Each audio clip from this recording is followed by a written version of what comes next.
بسم الله الرحمن الرحیم.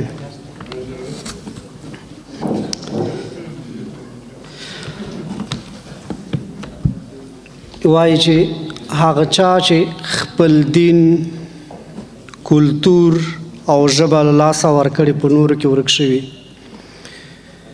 خوشحاله یم چې د هغو خلکو په مخ کې ولاړ یم چې له ډېرې مودې راهیسې په نورو وطنونو کې ژوند کوي او خپل دغه درې اساسه یې ځان سره خوندي ساتلي. ویاړ په تاسو. وایي خپلې پیشو باندې زیږ غږ نه کوي، زموږ وژلو ته ستر بم مو خوښوي. او بشر دوستي وګړو دې ته وایي ځان ته خوښي او موږ ته غم خوښوي. خور خو مخکې ویل چې لږ څه به وایي، خو نه پوهېږم. ما هم د کونړ د ځوانانو ټولنې په شان د ډېرې پاڼې ځان سره راوړي.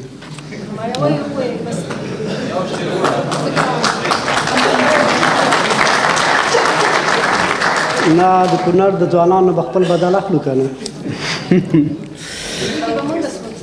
ښځه خدای دې نه کړي چې تاسو وسوځئ. زه به همداسې خپل یو شعر وایم، یو نظم دی کړیږه،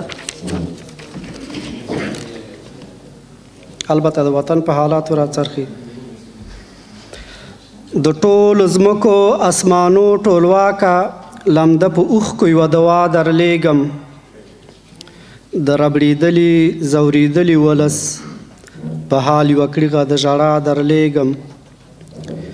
د غم څپېړې په مخ خوړلي د ځورېدلي کړېدلي ولس، هر یو ظالم پرې ازمایلی ظلم په دې مظلوم او ربړېدلي ولس. خدایه زمونږه د مظلومو خدایه، دې ظالمانو مو سندرې مړې کړې، راته راوړې د جنګونو کرکه، د سپینې سولې کوترې مړې کړې. دا د یزید او د حسن کیسې سبحانه دلته هره ورځ تېرېږي، یا د موسی او د فرعون کیسې جانانه دلته هره ورځ تېرېږي. زار له نامې د شم زمونږ ربه، له تا یاغیانو یو تالان جوړ کړی، د پخواني نمرود په شانتې دوی هم د ابراهیم حال په افغان جوړ کړی. د ظالمانو زور اوبه کړې ربه، ته یې کورونو ته غمونه یوسې. چا چې راوړی ناورین زموږ هیواد ته، ته یې وطن ته ناورینونه یوسې.